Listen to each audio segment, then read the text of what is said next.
と前に立ちはだかる敏腕 CIA エージェントオーガン・ウォーカーを演じたヘンリー・カヴィルさんです。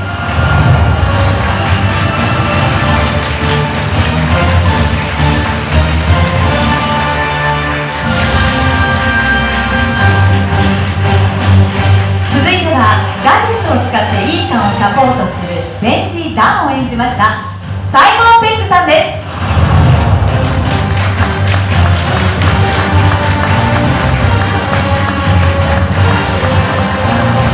続いて前作に引き続きメガホンを取ったクリストファー・マッカリー監督です。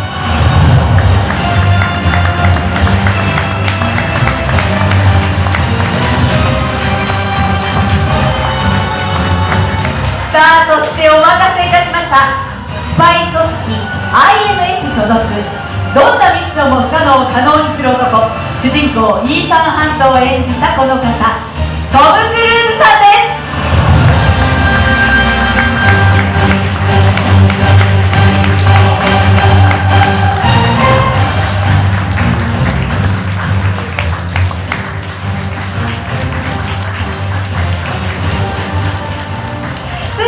戸田奈津子さん、鈴木さゆりさん、伊原由美さん、松本美香さんにお願いしております。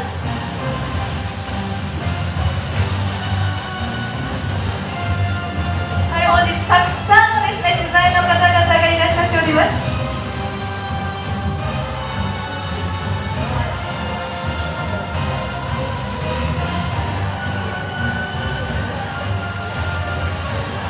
はい、それではどうぞお座りください。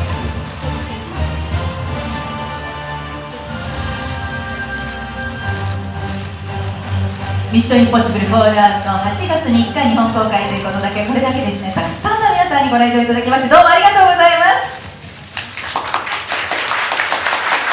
さあ、それでは大変申し訳ございません。スチールカメラマンの皆さん、ここでお写真は一旦ストップでお願いいたします。この後のフォトセッションまでお待ちください。なお、オフィシャルカメラのみ記録用といたしましてずっと写真を撮り続けさせていただきますのでご了承ください。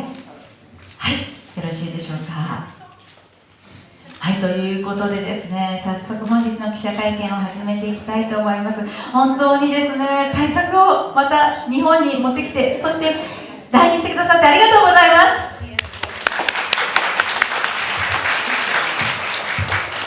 さあ、それではですね、取材の方からの質問前に私から代表質問を一つさせていただきたいと思います。本当に皆さんお久しぶりでございます。撮影中にですね、撮影が中断という大きなニュースになりまして、トム・クルーズさん本当に大変だったと思います。日本でもたくさんのファンが心配し、そして完成を待ちわびておりました。完成いたしました作品を見たんですが、素晴らしかったです。本当に命がけのアクションにもうこちらがですね、興奮するような感覚さえ覚えました。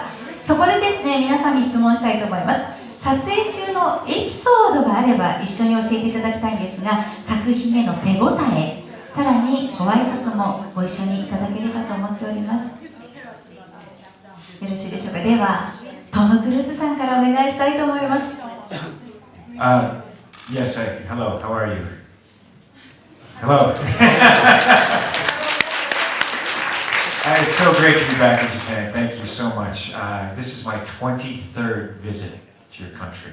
日本に戻ってこれて本当に嬉しく思っています。私、来日23回目だそうです。And it's just amazing to me. I feel very at home here, and thank you so much for having me. And my friends were excited to bring you Mission Impossible. Thank you. 家に帰った気がしますし、今回この仲間と一緒になりまして、このミッションインポッシブル皆様にお届けできると非常に嬉しく思っております。I can't wait for the premiere tonight. もうプレミアが待ちきれません。So you want to hear about my broken ankle? Is that what you want to hear? My broken ankle. 足首をくじきました。骨を折りました。It really hurt. とっても痛かったです。I knew it was broken the moment I hit the wall. もう壁にぶつかった途端に折れたと思いました自分で。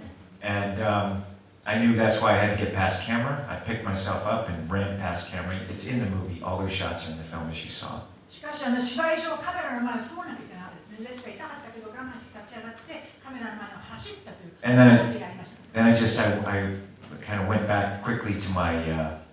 I had a little tent that I train in the mornings. at that location. I usually get there. It takes a couple hours for me to warm up.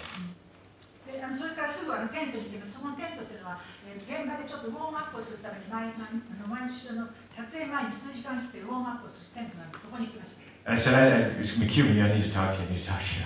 監督さんが嫌だったんですけど、I said, I'm sorry, but my ankle's broken. 足首が折れちゃったって監督言いました。Which I could tell. Yeah. I was watching it swell. 僕もそれを分かりました。かなり腫れてましたよね。So he went and shot Henry the rest of the day. Well, before that, I said to you, there's a silver lining to this. We just don't know what it is yet. Yes. きっといいことにつながるって僕は言ったんです。ただそれが何であるかはまだ今は分からない。で、トム怪我しちゃったんで、その後はその日はヘンリーのラーメンを取っていました。But the doctor, so I went to the hospital, and luckily the silver lining was we had time. で、病院に行きまして、そしてその怪我をした部分がその場の本番でこのフィルムにあるのはその瞬間ちゃんと映ってるのはちゃんと画面に出ております。Because even though we were more than halfway through the movie, we still had not finished the screenplay. でとにかくですね、映画半分は撮り終えていたんですけど、脚本ができてなかったんです。まだ書き終えてなかったんです。時間が稼げたっていうのはいいことにつながったんで That す。 tends to happen to us a little times. So I went to the hospital, and the doctor was very relieved not to have to operate on me. で、病院に行きましたら先生、手術はいらないということで非常にほっといたしました。Because he said his insurance would not cover if you made a mistake. それはなぜかと言いますと、保険がそれにカバーされていないからね、手術がなくてよ He かった。 said, he's a fantastic doctor, by the way, that he said, he just said he didn't know much about movies. 映画のこと知らない病院の先生で。And he's like, well, you know, you're not going to be shooting for a very long time, and I don't know if you'll be able to sprint ever again. But at least not for, 9 months, 6 to 9 months. And I said, okay. I said, well, I'm going to be back at work in 6 weeks. And he looked at me, and I said, I'm going to be back at work in 6 weeks. And I was back at work in 6 weeks. And I was sprinting in 11 weeks. But I was climbing the mountain in 9 weeks in Norway. For the NC between the two of us. That was Tom's first day back at work after he broke his ankle. Climbing Pulpit Rock. かかとを折った後ですね、仕事に復帰した最初のシーンが、ウォーカーと一緒の崖の上のシーンです。I mean, the ankle was still broken. もちろん骨折したままです。But we just shot. We just shot. When you see me sprinting, when I'm sprinting in the movie, the ankle is still broken. It's still healing. で、走ってる場面、あの時までやっぱり骨折はそのままで傷んでおりました。ちゃんと痛みは感じておりました。There's a particular shot in the movie where Tom is running at his absolute fastest as he's coming out from under that bridge in London. ロンドンの橋を通り過ぎて、もう本当に全速力で走ってるシーンがあるんですね。That was Tom's last running shot in the movie, and he knew it, and he was so happy to not have to do any more running. あれが走る最後のシーンだったんで、もうこれ以上走らなくていいと知って、彼は全速力で走ってくれたんです。Because every time we shoot the running scenes, I couldn't walk for days afterwards. 走った場面と言いまして、その数日しか歩けません。Remember, I would come to work. They would have a golf cart that would drive me to set, and I would be there, standing there, I'd sit on a box, heated, a heater. I thought you were just being lazy. 僕は傍から見てて単なる怠け者だなと思ってました。It's important to remember, though, Tom's injury obviously got a lot of attention, but it wasn't the only injury on the set. I myself, on day 28, got a very nasty paper cut. 皆さんに覚えておく重要なことは、確かにトムの怪我負傷に関して大きな注目を浴びましたけれども、これ We shut down for 3 weeks. 唯一の怪我ではなかったんです。ですね、私自身撮影28日目でいわゆる紙で切るペーパーカットを We had to shut down for 3 その weeks. ためにね、3週間撮影中止いたしました。 But he's recovered. I'm better now. もうちゃんと良くなってきてます。 But I'm healing, and I can run now. So I'm good. 今はもう治りましたから、ちゃんと走り Thank you for asking. Thank you so ま much. す。ありがとうございます。 And I'll have a full recovery. もうちゃんと全開いたしまし My doctor's very relieved. た。お医者さんもほっとしております。本当に。 As are my friends. I thought I'd get a longer holiday, sadly. I just... もっと休暇が長くなると思ってたんですけど残念でしたね。でもお話聞いて、さらにですね、本当に素晴らしい、ね、映画で素晴らしいアクションでしたよね、皆さん。あ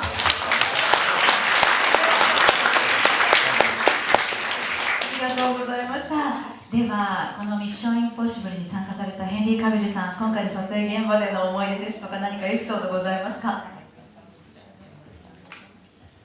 Yes, actually. I mean, it's tough to stand up to any of Tom's wonderful stories. But for me, the experience was extraordinary because I had the opportunity to work with the likes of Tom Cruise and Christopher McQuarrie, two titans of the industry. Simon. Sorry, I said again. Sorry, my apologies. My apologies. I got a chance to work with Tom Cruise and Christopher McQuarrie. Titans of the industry. まずはですね、今トム・クルーズほどね、素敵なみんなを笑わせるようなネタは残念ながら自分は持ち合わせていないんですけれども、自分にとっては本当に最高の、ね、体験で、トム・クルーズとクリストファー・マッカリー監督と仕事ができたことと言ったら、サイモンはどうなのよという話になりまして、あ、そうだったね、はい、自分にとってはトム・クルーズとクリストファー・マッカリー監督と仕事ができたのが最高の体験でした。Two extraordinary gentlemen, and of course, I got to work with Simon as well, who's very funny. But honestly, the experience was wonderful because of the family environment on set. They've been working together for a long time. Chris has done 2.5 of these movies, and the IMF have been together for a long time as well. For me, it was just a privilege to turn up on set and become a part of that family. ということですね、ちょっとサイモンを除く2人の素敵な紳士と、仕事ができたことが並外れた才能を持つね、2人とってももちろんサイモンもですけれども、とても楽しい、もう非常に貴重な自分にとって学ぶことの多い体験になりました。そして、もちろんトム・クルーズはこのシリーズの生みの親といいますかね、1作目から長く続けているシリーズですし、クリストファー・マッカリ監督もこれで、この本作のシリーズの、作品を監督するのは2作目ということでですね、そこに新しい仲間として加われて非常に光栄に思っております。どうもありがとうございます。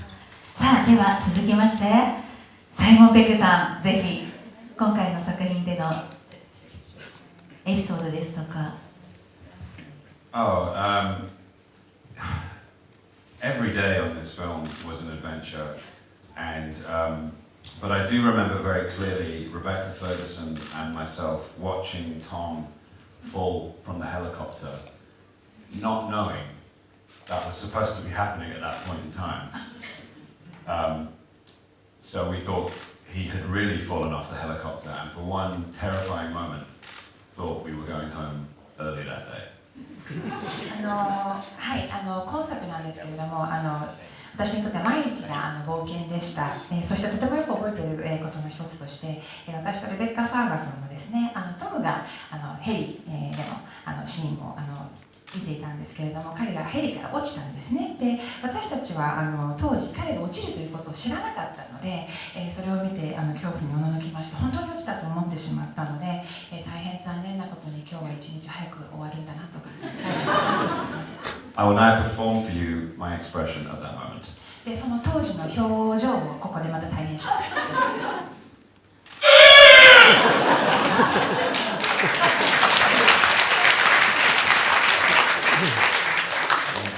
We made a mistake 間違いをしました。 because we actually forgot to tell people that was what was going to happen. It never occurred to me. その人にこういうシーンだよって言わなかったことが間違いだったので、 You remember the 考 base えもし camp? ませんでした。You just run off whenever the weather was right. We had a couple of moments. You'd go off and do a take of that. Yeah. Yeah. And then when just like run off, I was like, I'll be back, guys. I gotta go shoot this. We didn't realize how quick you'd be back. 気象状況によってですね、気象が良ければすぐにそのまま向かわれてしまったので、あんなに早く戻ってくるとは思わなかったんですけれども、彼は天候で行ったり来たりしますから、周りの人にいちいちこういう場面だって言う暇がないので、突然やっちゃうのを見てる人はびっくりしちゃうという、こういう状況です。And the set was spread out over about a mile. With the crew from both London and New Zealand, there were local crew who didn't entirely understand our plan. で1マイルぐらいに及ぶセットなので、広い広い範囲なんですよね。でロンドンから来たクルーはいろいろ分かってるんですけど、ニュージーランドのローカルなスタッフは何も分かってない部分があったりして、そこら辺がやっぱり大変だ。So when Tom fell off the helicopter and bounced off the bag, someone jumped on the radio, one of the locals, and said, I think we just lost Tom. 本当ヘリコプターからトムが落ちて荷物のところに落ちた時にですね、本当にローカルなスタッフがラジオ無線を取って、トムを失ったみたいだっていうふうに、ね、言ったんです。And that immediately triggered panic. There were now other people on the radio screaming, "Man down, man down!" もうパニックに陥って、みんながラジオ無線で、一人死んだ、二人落ちたっていう、そういう無線が走り回っていました。I thought, didn't they know we were just going to have some fun? いや、とても楽しかったですね。そういうのも皆さん楽しかった。It's fun for you. あなたが Nobody else. ですと他は楽しくないんですね。あのシーン、本当すごかったですね。ヘリコプターから落ちるシーンって本当にもうこちらもびっくりするようなシーンだったんですが、ではクリストファー・マッカリー監督、また再びこのミッション・インポッシブルに関わってみて、今回の撮影で何かこう最終的に手応えっていうのはどんなところを感じたんでしょうか。Well, when I finished the last movie, Rogue Nation, right after we shot the A400 where Tom was on the side of the airplane, I turned to Robert Ellsworth, the cinematographer, and I said, I feel really sorry for whoever directs the next movie. Because what's left? I looked at all 5 of the movies and thought, the next guy is in terrible trouble. 本当に、ローグネーションを撮り終えた後ですね、A400 のエアバスに扉に捕まっているトムを見て、でもう本当に次の作品やる、続編をやる人はかわいそうだね、監督、やることはもうないじゃないかと、もう全てやり尽くしてしまったねっていう話をしてたんです。And the joke, of course, was on me. そしたら僕が監督することになったという。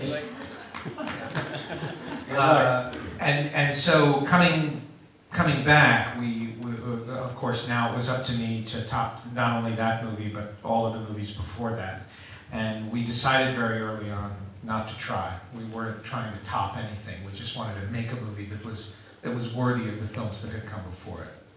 でとにかく2度目戻ってくるっていうことで、とにかく前の作品を、超えようというそういう気持ちで臨まない。でもう何も他の、ミッション・インポッシブル全てをね超えようっていうことじゃなくて、本当にこのミッションの中に入っているのにふさわしい作品にしよう、そういうふうに決めました。And there were so many challenges on the movie from the script stage to the development of the different action sequences. We were always concentrating on one piece of the movie at a time and never really stopping to look at the overall. で本当にチャレンジは毎日ありますし、脚本もアクションの、ものを書きますと、本当に一つのことに集中してやっていこうということで、全体像っていうのがまだ見えてなかったんです。So we didn't really understand how big the movie was until we stopped and put the whole thing together. ですからどれだけ大作になる、大きなものになるっていうのは、実際に編集してみて初めて分かったんです。We were just trying to survive it, really. 本当にもう生き残ろうというそういう意識でございました、撮影中は。And we tested the movie several times. We had test audiences come in and watch the movie from its very earliest cut. でテスト試写っていうのをやりまして、そういうのでオーディエンスに実際に見ていただいたんですね。And that was the first time in my career where an audience was telling us there's just too much action in the movie. で初めて観客からアクションが多すぎると言われたんです。Too much だ。So we actually had to cut some of the action out. で実際にアクション少しカットしました。 So sorry about that, Tom. ごめんね、トム。 And Henry. ヘンリーごめんなさい。 Son, All my big action scenes. 私の大きなアクションシーンは全部カットされました。 I did some Sorry, crazy Simon. stuff. that's crazy what you did. Crazy. とんでもないこと Look for the DVD. That's where the paper cut happened. じゃあちょっとそんなね DVD も楽しみにしてるけど。はい、ありがとうございました。さあ、それではお待たせいたしました。たくさん今日取材の方来ておりますので、早速ですね、質疑応答に移りたいと思います。ご質問がある際には媒体名とお名前も必ずおっしゃってください。あと私見づらいので、力いっぱい手をこうやって元気に上げていただけると思っております。それではご質問のある方、手を挙げてください。はい。では、後ろにいらっしゃる、すいません、黒いカーディガンの黒いロングの女性の方、はい、そちらの方です。はい、お願いいたします。奏者 S 編集部の大八木と申します。昨日作品見せていただきました。まだ興奮が収まらないです。トップガンの時から相変わらずバイクに乗るトム・クルーズさんはかっこいいなと思いました。トム・クルーズさんと監督に質問です。今回特にすごかったのがやはりヘリコプターのアクションですけれども、ヘリコプターのアクションをチョイスされた理由と撮影時のご苦労など伺わせていただけたらありがたいです。よろしくお願いします。Every day was a challenge with helicopter. 毎日がもうヘリの内容は毎日がチャレンジでした。 I think for all of us, even Henry, ヘンリーでさえそうです even Henry being in the helicopter, he was freezing to death in that と thing. にかく寒かったので、もう凍えてやって All of it's like when his hair stands up, it's because the helicopter's doing a dive. もう It's real. す Everything's ごい real. 急降下しますから髪の毛が立っちゃうんですね。それぐらい直角に立つぐらいの急降下。 I fly airplanes, 僕は飛行機あるんです aerobatic airplanes, がもうはいアクロバティックなことも and McHugh and I were always talking about doing a helicopter sequence. で、監督といつかヘリコプター使おうなっていう話をしてました。 So I trained for a year and a half before we started shooting it. で、撮影が1年半ヘリの練習をいたしました。 And really, American made, because I've shot 3 aerial sequences now. One in Top Gun, トップガンでソロで撮りました。 American made, アメリカンメイドでソロ and then this one. で、これ3 So what McHugh and I always thought was that American made is a warm-up for Mission Impossible. だからアメリカン級がミッションインポッシブルのいわゆるウォームアップ練習台だったね、映画は。 Because they're very tricky. The aerial sequence in American made was very tricky. アメリカン All メイド live. のとってもトリッキーな撮影 No computer generated, did all my own flying in that. CG ゼロです。 And this, and with the helicopter, we wanted to take it to a whole other level. で、それも同じレベルでヘリでやろうということです。 And with helicopters, やはりヘリコプターの場合は、 there's no room for error, for mistake. sorry、間違いを絶 So 対 with しない helicopters, there's no room for mistake. もうミステイクはできないというそういう状況です。 With an airplane, 飛行機は I can take the airplane up and I can take it to a stall, で飛行機はこう操縦して the wing. ストールすることはできるんですね。 So I can feel where the airplane and how the airplane is going to behave in a stall. でそういうストールした場合に飛行機はどう動くかその予想がつくわけです。 And that's what I do. Every piece of equipment in the movie I'm testing, whether it's a motorcycle, car. でバイクに乗るときでも車のシーンでも全てテストをするわけです。 Just so it's I'm wearing it, it becomes part of me. それも体の一部になるように、練習しこなすわけです。 So an airplane, I can take it up and I can take it into a stall, spin it, and recover. だから飛行機の場合には飛んで落ちてストールしてそしてまたストールしてそれができるわけです。 Feel it at very low speeds. でロースピードもできるし、 But with a helicopter, there is no ヘリコプターは almost about to stall. もうストールはできますけど、 When it goes, you don't recover it. でもそうなっちゃったらもうリカバーできないんですね。ヘリコプターっていうのは Yeah, it's like coffin corner. That's it. It's gone. So, 落ちちゃうんですね。 and we wanted to do very extreme things with it. So I had to find out what can I do in a helicopter and that's when I started working on this downward corkscrew spin. でいわゆるココークスクリュー、ねじ返しのああいうふうなようなスピンをですね、どこまでできるかということを自分でテストするわけです。Yeah, and flying very low, and of course doing formation behind Henry. それから2人で2機で飛ぶわけですから、そのフォーメーション、そのいわゆる、編集並んで飛ぶその練習もしますし、And with the rotor blades, それから just 羽ですね、羽。 feet off the rock walls. で、羽はですね、本当に石毛の崖の石から本当に数メートルしか離れていないぐらい翼のペロペラが近づくわけです。So it's very challenging, ものすごい怖い飛行です。exhilarating, and terrifying. 素晴らしい感動も受けるけど怖いという両方感じるわけです。Really amazing. でも素晴らしい体験 There were times we had 11 helicopters in the air. で、最高の時11機ヘリが飛んでました。So we're flying formation, and I'm acting, 兵隊で、それからアクティングの、 and I'm also sometimes setting frames. それからフレームを決めるために飛んでいる。 So on camera, I'm talking to Chris on the radio, the Q on the radio, で、無線でいつも通話してるわけですね。 and he's telling me move a little to the left, move a little to the right. So I'm lining up the shots 監督から言うわけですね。その通りに動く。 and lining up on Henry. で、ヘンリーと一緒の2人の機 Wanna add something to this? 監督のモードに動くように練習する。That's the thing I find most amazing about the sequence. 一番僕が驚くところがそこなんです、実は。Tom and Henry are not only acting in these extreme conditions. もうこういう本当に極端な状況でトムとヘンリーは演技をしているだけではなくて、But Tom is also flying the helicopter and he's operating the camera. トムはヘリを操縦してなおかつカメラのオペレーションをしているわけです。So at the beginning of before we would start every run, Tom would aim the helicopter so that Henry's helicopter was right in exactly where we wanted it in frame. で、とにかくカメラのそのフレーミングを、 Here's Henry's これ helicopter. がヘリコプターです。で、それを追うようにセッティングするんです。And then he would actually manage to hold Henry's helicopter in that position in the frame, no matter what angle they went in. ですからどんなアングルで飛ぼうとちゃんとこの彼が乗っているウォーカーが乗っているヘリコプターを捉えるようにしているわけです。And in Henry's helicopter, the doors were open. で、ヘンリーのヘリコプタ It ー was は freezing. ドアが開いてます。ものす I ごい。 had a nice warm heater in my helicopter. Henry was in sub-zero temperature, sometimes at an elevation of 7,000 feet. It was a human popsicle. 7000フィートの上空でですね、もう本当に、零下の、気温で飛んでたわけです。人間のアイスキャンディみたいでした。And Henry's helicopter was much larger, which allowed us to put a cameraman in the helicopter with Henry.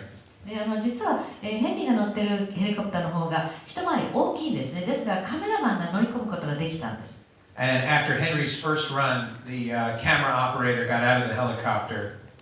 でヘンリーが一緒になっててですね、最初のいろいろテイクをやった後、カメラマンが降りてきて、And he said, "I'm never doing that again." 二度とこのヘリコプター乗らないって言ってカメラがやめちゃったんです。And I distinctly remember his face was green. で顔が緑色になってました。And so we found another cameraman who was brave enough to go with Henry. で別のカメラマン、勇気のあるカメラマンに乗っていただきました。But only one. 一人しかいなかった。はい、よろしいですか。はい、どうもありがとうございました。さあ、では続きまして質問のある方、そちらのごめんなさい、後ろの髪の毛ショートカットの女性の方、はい、一番こちらです。そうです、白いシャツ着られてる。日本テレビZIPです。よろしくお願いいたします。回を増すごとに過激なシーン挑戦していっていると思うんですが、どうして1作目から20年以上経った今でも激しいアクションシーンに挑戦しているのでしょうか。トム・クルーズさんにお伺いしたいです。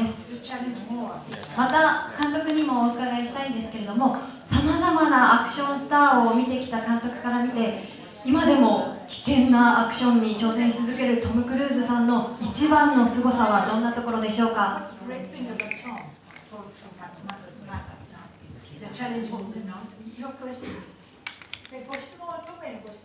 はい、トム・クルーズさんへの質問はですね、回を増すごとにどんどん過激なアクションシーンが増えていってると思うんですが、なぜ1年目から1作目から20年以上経った今もここまで激しいアクションシーンに挑戦し続けるのでしょうか。You know, I've always challenged myself for my whole career. 私はもうキャリアを通じていつも自分にチャレンジする。Whatever kind of film I'm making, どんな映画もです。I'm very interested in it, で、本当に興味あるわけです。自分にチャ and レ I ンジ。 just want to give it everything I have for the audience. で、観客のために全力を尽くして、これを主義にしております。 I really dedicated my life to making films 私 and for は人 audiences 生を映画作りに捧げております。 because it's a great passion of mine. 私にとってはもう大情熱の的でご You ざい know, ま I get to travel the world and す。世界を旅して、 make movies in different countries, あちこちで映画を作って、 meet the most amazing people, で、本当に素晴らしい人たちと出会 having って、 days like this to be able で to こう share 例 the えば film. こういう日ですね、皆さんとシェアできるというこの喜び。 These are the things that I dreamed of as a これは私 child. の夢です。 As a child, I was like, I want to travel the world. 世界を You know, 旅したい。 I made a film about the Japanese culture because I've been here. It's like that's my passion で about 日本の来て好きだから日本文化の映画を作りたいというそういう夢もあったわけです。 And Mission Impossible, it's no different than that. And I'm always thinking, how can I push it further? You know, in the Q&I, what interests us is story, it's character, it's people. で、それもミッションインポッシブルその点は同じでございます。監督を含めてですね、いつもどういうストーリーにするか、どういうキャラクターを作るかという、それをいつも検討しているわけです。 And how can we express it in different manners, even with action? But it's the thing that's interesting for us about action. It's not just the action, it's the character. How do I get the audience involved in the story? でもちろんアクションのことはどういうアクションをしようかということを考えますけれども、でもアクションの前に来るのはキャラクターです。キャラクターがどうしてそのアクションに、関わってお客さんを取り込めるかっていう、そこが一番重要なことです。 We don't want you to just watch the movie. ただ見てもらうだけじゃダメなんです。 We want you to experience the movie. 経験してほしいわけです、お客様に。 And we're using every bit of our skills 我々のスキルのすべてをつぎ and 込 the んで、 talents of these brilliant actors この素晴らしい俳優たちの才能を全部つぎ込んで、 to try to bring to you 皆さん that kind に of 持ち込みたい entertainment. その娯楽を皆さんに差し上げたいという、こういう気持ちです。 So I will always, for the rest of my life, give everything that I have. だから人生、これからの残りの人生、すべて皆さんに、あるものすべてを皆さんに渡し That's who I am. I don't know how to do it any other way. 他に生き方が分かんない。それで自分はつきたいと思います。 We made 9 movies together. 9本一緒に作りました。 We're going to make 90 more. もちろん、あと9本作ろうね。It's important to point out I had no gray hair when I started working with John. トムと仕事を始める前には白髪がありませんでした。The agreement we have made is that I get older for both of us. だから私がトムとの契約で1人で2人分老けるということになってます。 Because I'm not on camera. 僕はカメラに映らないから大丈夫なんです。 There was another part to the question. How is he compared to other actors? I'm going to have to ask the other actors to leave the room. 私と比べるので他の2人出て I know my place.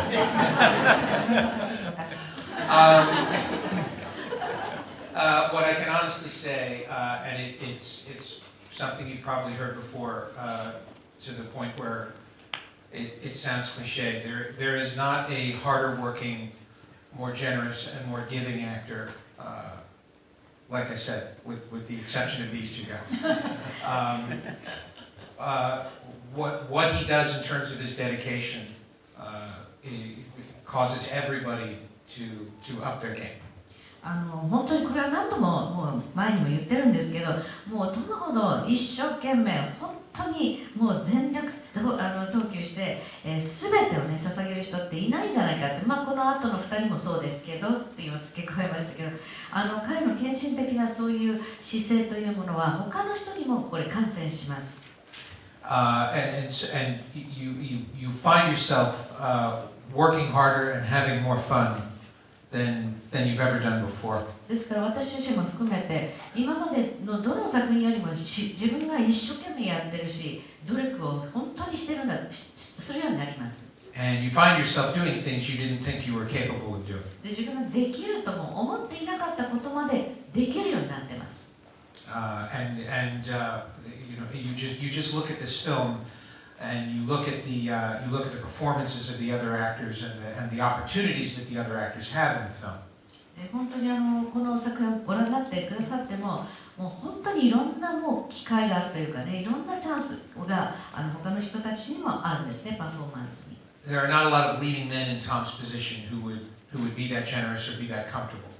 で本当にいろんな人を立てるっていうこともやってくださって、そこまでやる主役級の方はトムを除いてそういないと思います。And I think one of the enduring things about this character in particular, and Tom in general, is that he is not afraid to look vulnerable. He's not afraid to be human. 本当にこのキャラクターもそうですし、トム・クルーズ自体も自分がこう傷つきやすいとか脆い部分を出すのを怖がらないんですね。要するに人間らしさが出せるということなんです。And so, despite all of these amazing things that he's doing, you still feel very connected to him. You feel very close to him as a character. ですからすごいことをやってのけているんですけど、でもキャラクターとして私たちが非常になんか親密感を持てるし、何か彼にはこうコネクションを持てるんですね。ありがとうございます。Henry and Simon are also very nice. Henry, don't even say that, you. はい、ありがとうございました。では続いてご質問ある方いらっしゃいますか。じゃあ奥で手を挙げてるそちらの白いシャツ着て女性の方ですね、ボブの、はい、そちらの方で2列目の、はい、お願いいたします。ごめんなさい、その後ろの方ですね、すいません。はい、そうですそうです。今マイク持ってらっしゃる。はい、そうです。フリーランスライターの渡辺と申します。ヘンリー・カビルさんに質問です。ヘンリーさんもトムさんともどもありとあらゆるアクションに挑戦していらっしゃいましたけれども、お怪我などは大丈夫でしたでしょうか。これはスーパーマンより大変だなと思うシーンがありましたら、ぜひ教えてください。Bathroom fight, honey. バスルームのファイトすごかったよねって感じと思ってます。Thankfully, Tom took all the hard injuries for the movie. So thank you, Tom. Yes, my pleasure, Henry. I'm here to serve you. まず怪我の部分はね、トムが一人で引き受けてくれたので、自分は幸い無事でした。どうも、はい、ありがとうね。感謝します。僕は全部やりました。I'll break my ankle in the next one. Don't. Please. 次回作にも出ることがあったら、次は自分が右足を骨折したいと思います。そんなことしちゃダメよと人も言っております。Sorry, what's the second part of the question?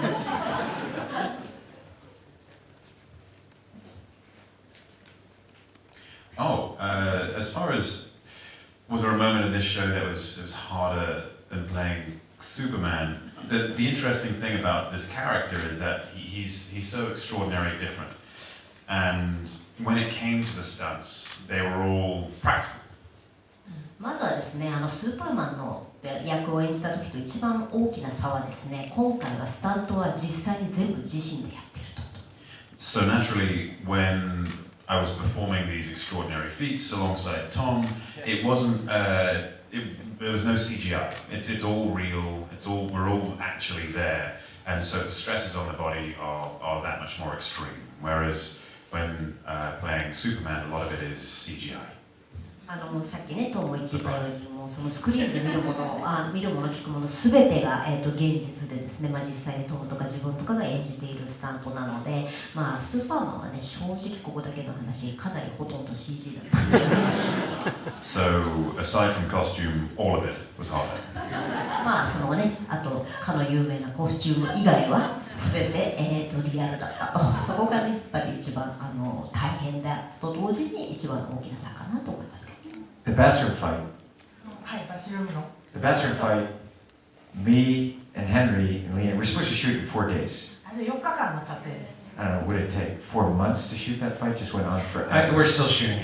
The fight went on forever, and Henry and I and Leanne, none of us would admit every day how sore we were. So we'd walk in the morning and be like, "Hey, Henry, how's it going? Yeah, Good. yeah, good. You good? Yeah. もう節々がいたんですけど、毎朝会ってどうもう元気だよというこういう感じで一日が始まりました。Of course, by the end of the movie, when we were back in that bathroom again, I just looked at Henry. I was like, "Come on, man. I mean, That's when I started crying on the outside. またなってまた戻ったんですね。そうもうね、大概最後の方はうんざりして、うっすら涙が目に出てくる。Liang kept flipping Henry. I don't know how many tapes you were flipped and hit, and how many times I was kicked. 何遍蹴られたか、何遍彼をね投げ飛ばしたか、ちょっと数えおられません。Because we wanted the scene to feel so real, we wanted the audience to feel the hits. 本当に痛いっていうその感覚をお客さんに見てほしいので、本当にあそこ一生懸命本当に本気で殴り合ったわけです。And the whole thing that we talked about is the least amount of cuts as possible, でカットをなるべく少なくする。which made it very painful for us. それは痛みが増すということです。回し続けるわけです。 So we just had bone bruises, and it 青 was 技 just, だらけ。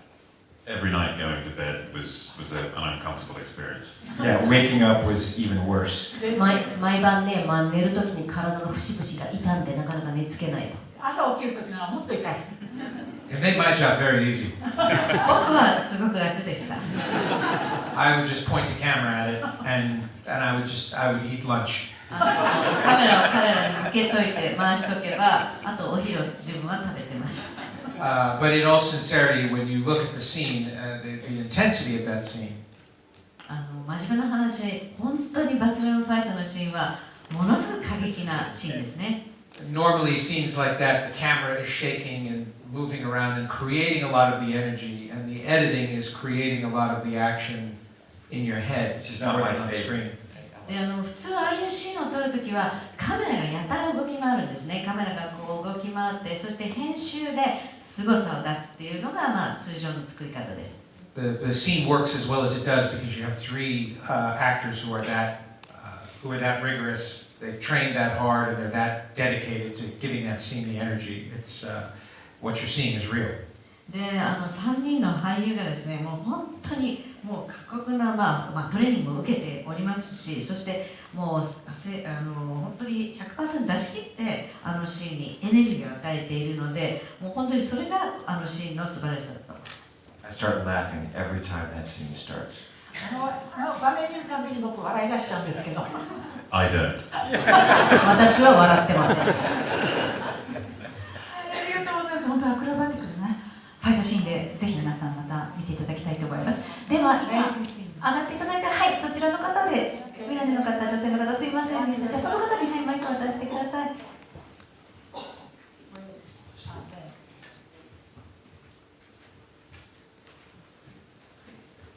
映画.com のサンジと申します。今回皆さんでいらしてくださってどうもありがとうございます。私からはサイモンさんに質問です。シリーズの3作目からトム・クルーズさんと共演されていますが、あなただけが知っているミッションでのトムの秘密を教えてください。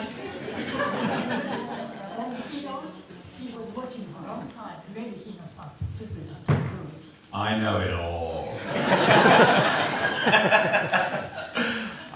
Tom is so open as a person. I think the mystery that surrounds him is far more complex and intriguing than the truth of it, which is he is an incredibly hard-working man who loves his job and gives it 100% all the time. And that is perhaps boring compared to all the speculation, but it's the truth. He is far more straightforward than you might think in the best possible way, and I relish every day that I get to walk in his shadow.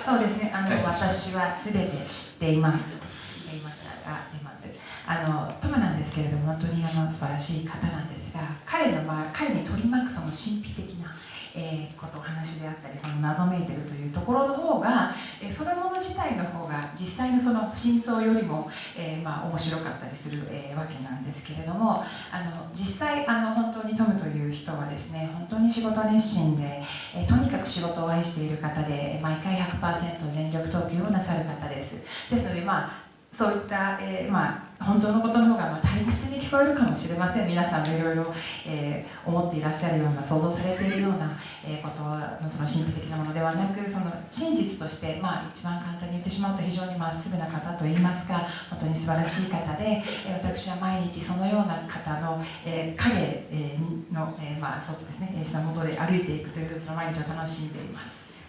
I have some secrets about Simon if you'd like to hear them. 秘密話しちゃおうかしら、じゃあ。Please. Okay? Do you want to know? Okay. Now, we call him Six-Pack Pegels.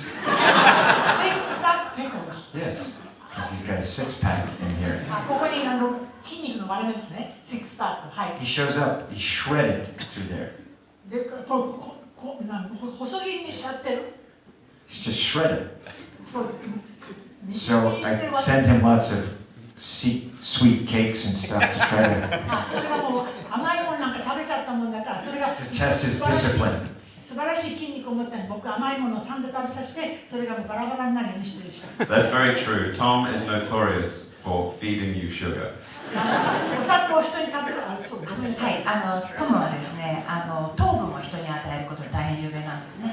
There's a particular cake that he favors. It's a coconut cream cake that we refer to as the cruise cake. そしてトムの好きなお気に入りのケーキはココナッツクリームケーキなんですけれども、我々はそれをクルーズケーキと呼んでいます。And it comes to your house like a beautiful chunk of evil. そしてですね、非常に邪悪な塊のようなものとしてですね、自宅に送られてくるんですね。Which is impossible to resist. それはもう抵抗できないもの。I'm testing his discipline. And I fail every time. それ自制心を試すために送っているのでございます。そして私は毎回それに落ちてしまう。どうもありがとうございました。さあ、続いてご質問ある方。じゃあそちらに男性の方行きましょう。一番興奮のスーツを着ていらっしゃる。はい。爽やかで今笑顔で入ってあげてくださったそうです。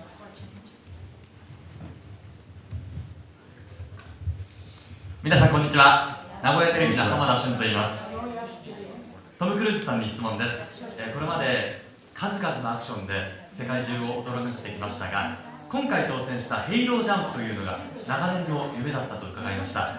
撮影していかがだったでしょうか。そして夢が叶ったその瞬間のお気持ちを教えてください。また共演者の皆さんはそのヘイロージャンプに挑戦するというのを伺ってどんな感想を持ちましたか教えてください。以上です。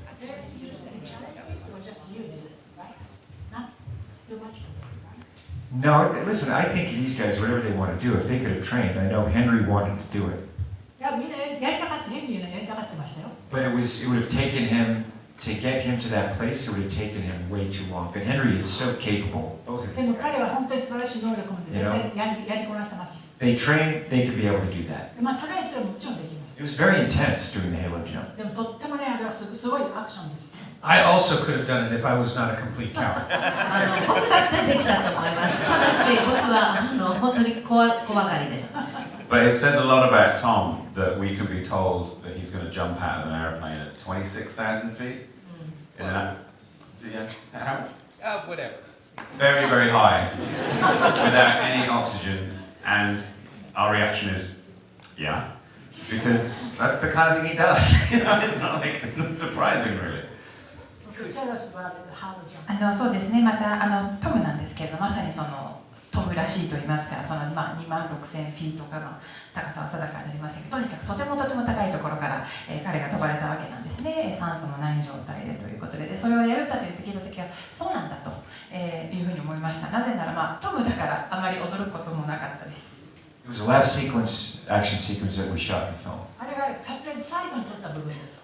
It was actually very complex to figure out the sequence. とても設計に難しい場面でした。McHugh designed it, で、監督が and then I was trying to create it live. で、その監督のアイデアを僕が具象化したということです。And I really hadn't had that many skydives before I did it. で、スカイダイブをしたことございます。 I trained mostly in a wind tunnel. ウィントネル、装置があります。練習する。そこで練習したわけですね。So I trained on that in between because as I'm shooting one sequence, I'm always training for the next. なんか僕はね、このシーン撮ってる時からもう次のシーンのトレーニングをするというそういう順番で、いつも撮影と訓練を繰り返してるわけですね。So we finished principal photography. で主要のその一番のメインの撮影は終わりました。And we shot it in Abu Dhabi でアブダビに行って場面を撮ったわけです。because they allowed us, they gave us a C-17 and were very helpful. で C-17 って飛行機をいわゆるアラブ首長国ですからそこの軍隊を貸してくれた。And we could not have done the sequence without the UAE, without their help. でもちろんそのアラブ首長国の軍隊の協力がなかったら場面は撮れませんで I した。 have many friends there from when we did Ghost Protocol, で本当に友達がいっぱいおりましてその言うことを聞いてくださ so they helped us out. って助けてくれた。It took way longer than we thought, で思ったよりずっと時間がかかりました撮影に。 but even the equipment that we had to use, the helmet and all of that, it was developed for over a year and a half. It took a year and a half of development だ for から that ヘル helmet. メットとか着てるものは全部この小道具であれは全部1年半かかってデザインして作ったものなんで It had to be scientifically tested す。でもちろん科学的にちゃんとテストして so that I could take in some oxygen でちゃんと酸素が来るようにデザインされてるわけ。 without causing any fire or damage. それから火が出ないとかそれから体を傷つけないとか全てテストしたわけです。 We had to do hours of breathing up in the airplane before we hit 25,000 feet. 2万5000フィートまで上がるわけですね。 Do an oxygen breathe up. でそれで酸素を全部テストして We had the light because McHugh designed it at sunset at night. で日没のとこからというそういう設定なので So we had to pick the perfect time, タイミングが難しいわけです。日没と決まってるわけですから and we had we had a window of 1 minute to get the shot. で1分間しかそのちゃんとした本番を撮るウィンドウ時間的な余裕は1分間ないわけです。 So we were only able to film once a day. だから1日にその1分しか撮れないんです、本番はね。 So we had 1 minute 1分間 in which to get it, and any mistake, the take was no good. それでもし間違えればその日の撮影はパーです。もう使えません。 So, and we also had to figure out just how to shoot it. It's never been done before. そんな撮影したことありませんからどう撮るかというと問題でした。 So the shot is basically, I go to the edge of the C-17, I look out at the clouds. 大きな飛行機の一番最後のところに行きますよね。下が見下ろせるところまで。 And then there's no cut. でもカットありません、その先に。 It comes all the way around. I see Henry, and as I do it, we do what's called a Texas switch. で、もう飛び降りちゃって、フェンリーが来るのが見えてて、 It's all one shot. ワンショット We switch, 全部 and then I jump out of the airplane with the guy, それで彼が飛び出して and I have to be within 3 feet of the lens で、2人はですね、カメラから3フィートのところにいなきゃいけないわけです。 for the close-up. クローズアップは3フィートです、カメラとの位置を。 Not 3 feet 1 inches, もう1インチくるってもなくて、3フィートでもびっちり。 not 2 feet 11 inches.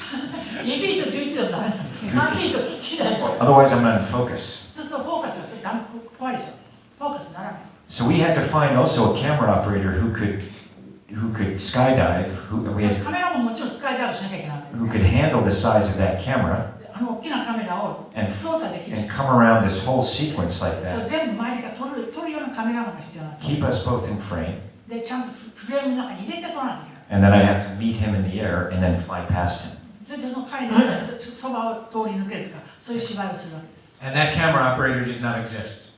でそういうカメラオペレーターは存在しなかったんです。 So we had to take a skydiving photographer and train him how to be a cinematic camera operator. ですからスカイダイバーでカメラが使える人をトレーニングして、そして映画の撮影をやらせたんですね。Which is we're teaching him narrative storytelling, 本当にストーリーテリングをする方法を彼に教えたわけですね。 not just image capturing. ただそのイメージキャプチャーじゃなくて、ちゃんとストーリー性を持たせたカメラワークをする。 And because this is not complicated enough already, もう全然複雑じゃないと思いますが、the cameraman cannot actually see through the camera, で実際にカメラマンはカメラのレンズを見れないんですね。which is mounted on the top of his head. なぜかというとカメラが自分の頭の上にこう乗せてあるんですね。そこに取り付けられてるんです。All he has is a little crosshair over his eye. で小さなこの、見るものが目のところにあるんですが、And so we would rehearse the shot over and over on the ground so that he could do everything by sense of feel. ですから、実際にはちゃんと見えないわけで、もう本当に地上で何度も何度もリハーサルをして感覚を Over 身 and につける。 rehearsed. Over and over and over and over 何度も and リハー over. サルしたんです。 And because it's still not complicated enough, これでも複雑、まだ複雑じゃないんで、 the camera operator has to jump out of the plane backwards. でカメラオペレーターは後ろ向きで落ちないといけないんですね、飛行機から落ちるときに。 And he is falling backwards, waiting for Tom to come to him, and he is focusing the camera that he cannot see through to keep Tom in focus. そしてその後ろ向き状態で落ちていってトムが自分のところに来るのをカメラで捉えるんですけど、これ焦点をその間見えないんですけど合わせていかないといけないんです。 And that's only part one Yes. of 3 separate shots. で3つの段階があって、その今言ったところが第1段階なんです。 that make up the whole sequence. Yep. シークエンスの第1段階。 So then I have to worry about impact, だからインパクトの心配と衝撃ですね。 which is I have to fly over to them, そっちに over to his character, はい、ヘンリーの方に飛んでって、 purposely miss his character, でそこをすり抜けるわけですね。 try to stay in frame, フレームの中でですよ。 and then I have to come up and hit him. それでこっちに戻ってきて彼をぶつかるという、それを演技しなきゃいけない。 And hit him coming towards the camera operator. で、それがカメラオペレーターに向かってくるということなんです。 So you're in danger of all 3 of them colliding in midair で to すから get 3 second 人 shot. が衝突するっていう可能性も大なんです。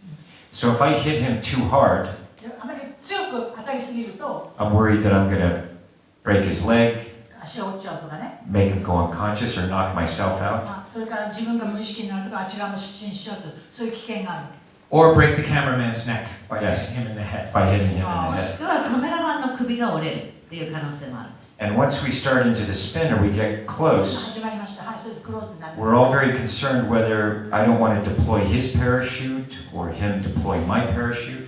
で、パラシュートを開くね、それをやっちゃいけないわけです、まだね。 And also making sure, because we're entangled together, that we can actually get away from each other. それからパラシュートが絡まったら大変じゃないですか。それをやっちゃいけないという、そういう心配があるわけです。 And because this is still not complicated enough, で、まだそこまで複雑じゃないんで、 the third part of the shot, 3番目の段階は、 Tom now has to take off his oxygen bottle トムはこの酸素を外さないといけないんです。 and attach it to the other guy in midair while the cameraman is falling with him. で、全体で落ちていきながらもその酸素を、彼のキャラクターですね、もう一人に、与えるというそういうシーンを撮るんです。 And this represents the longest shot of the 3.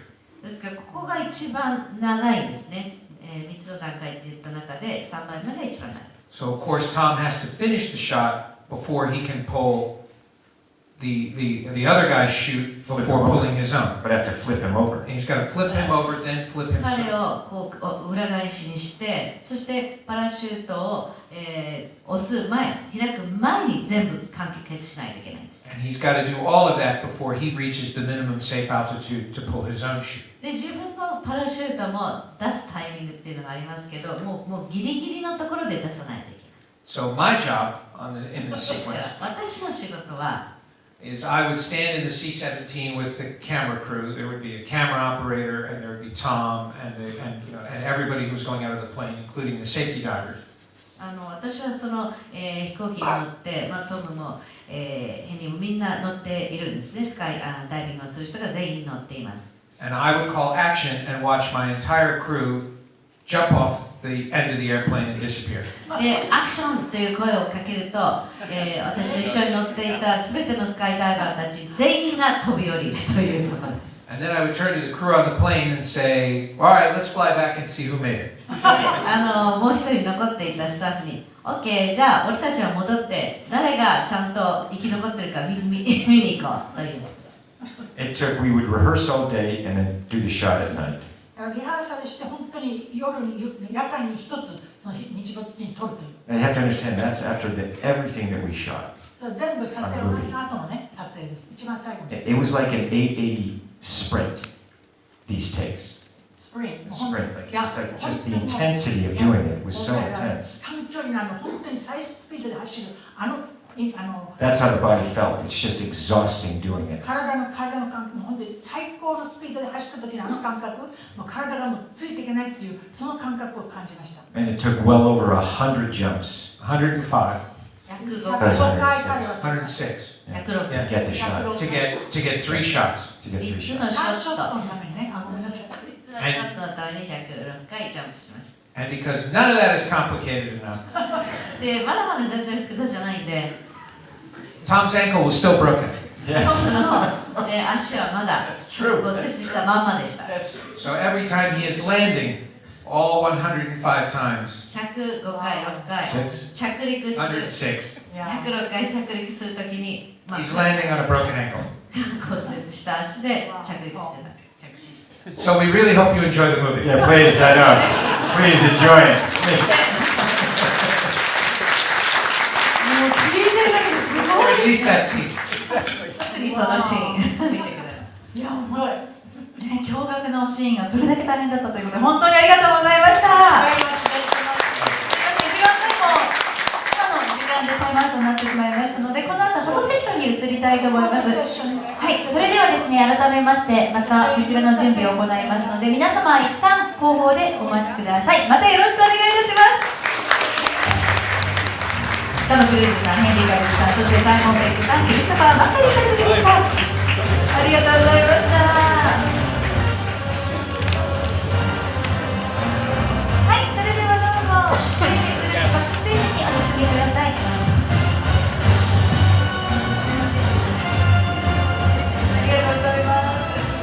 では、テーブルと椅子すべてを撤去いたしまして、こちらで一列にラインナップした状態のフォトセッションを行います。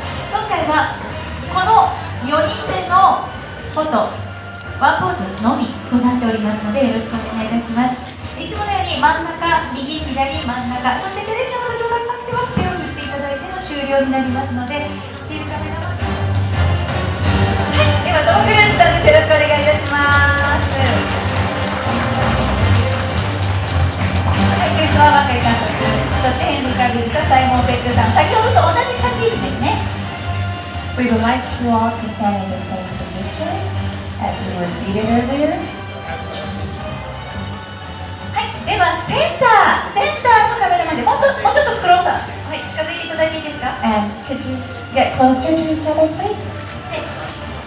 はい、ありがとうございます。ではセンターのまずはカメラマン、オフィシャルカメラマン、手を合わせるカメラマン、please. Thank you. 現在真ん中です。Still on the center, please. Yeah. Smile. Thank you. はい、真ん中です。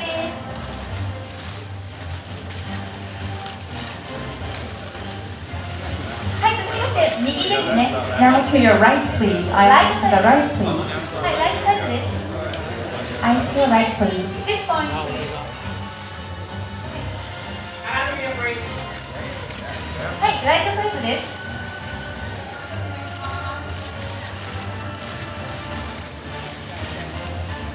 はい、続きましてレフトサイドです。Now to your left, please.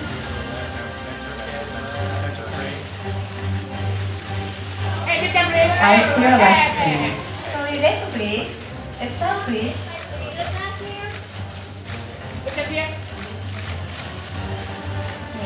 はい、すいません。そうしましたらスチールカメラマンの皆さんしゃがんでください。申し訳ない、ちょっとお時間なのでしゃがんでください。はい、しゃがんでください。急ぎしゃがんでください。すいません、テレビの方の時間にしたいので急ぎ皆さんしゃがんでくださいね。そうしましたらテレビの方々に And 手 we を have 振ってく TV ださい。 cameras in the back of the room. Could you please wave at the cameras, please? Thank you.